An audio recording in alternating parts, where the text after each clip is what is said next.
El segon projecte que treballem en l'aula de primer d'FP bàsica és el de la revista. El de la revista és un projecte més lligat a l'entorn de l'alumnat i que afecta també a la comunitat educativa perquè hi s'han publicat articles de l'alumnat i del professorat que estem a l'IES Maestrat.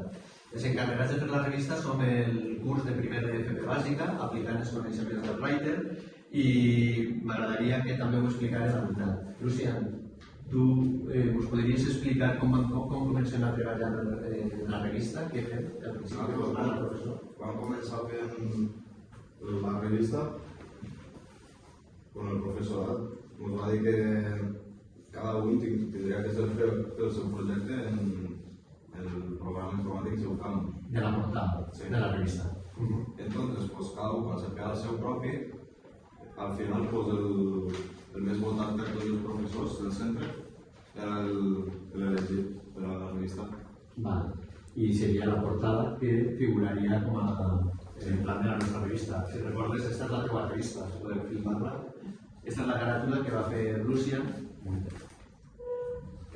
l'any passat en un títol que era Mediev i que era el tema central de la revista.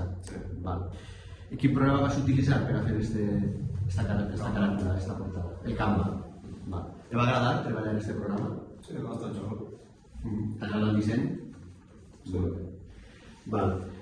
Pedro, tots els articles de la revista, una revista de 80 o 100 pàgines és molt llarga. Es vau fer vosaltres en classe? No, els articles el professorat els va passar al nostre professor i el nostre professor els va distribuir entre els alumnes de classe. I cada una aleshores feu uns articles diferents, però em consta que vosaltres treballàveu alguns en concret, no? Sí, el que vam treballar nosaltres era el tema de la portada, amb la mestra de valencià. És un projecte interdisciplinar que treballem tant en el mòdul de tractament informàtic de dades com en l'àmbit lingüístic, la professora Clara Borràs, que treballa en valencià. I aleshores ells fan el gènere de l'entrevista, l'article periodístic i fan el tema central de la revista. Quin programa utilitzeu per a la maquetació, Maria? Nosaltres vam utilitzar el processador de textos. Molt bé. I vam fer capçalaments, peus, lletres capitals i els formats de paràgraf, caràcter i columnes. Per tant, tot el que havíem donat també en el primer i segon trimestre ho aplicàvem a la revista per a aprendre informàtica d'una manera pràctica. Molt bé. I per últim, la revista la fem arribar a la comunitat escolar, Júlia. Com fem arribar aquesta revista per a que la gent la tinga o l'alumnat la tinga? Pues la portàvem a la impremta i després regalàvem al professorat i als alumnes i també el posàvem a la pàgina web. Molt bé. La tenim a disposició, per tant, per a que tot el món la pugui consultar. Moltes gràcies per haver contat aquesta part del projecte. I per últim, una pregunta per a tots, els que heu participat en el projecte de l'agència com el de la revista. Volia saber quina valoració feu de treballar per projectes, si us ha agradat i si heu après informàtica, treballar per projectes. Com estem millor?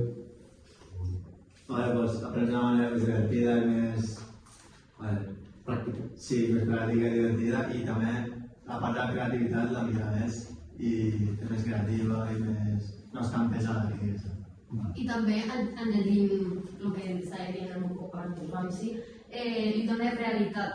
O sigui, no estem treballant de forma fictícia, sinó que ho estem fent per a que sigui el més real possible i que sigui no fictici. Tenim un producte final, que és la revista, que en l'agència de viatges no podíem fer perquè era una simulació, tot i que s'assembla a la realitat, no? De portar-la impresa a l'aula.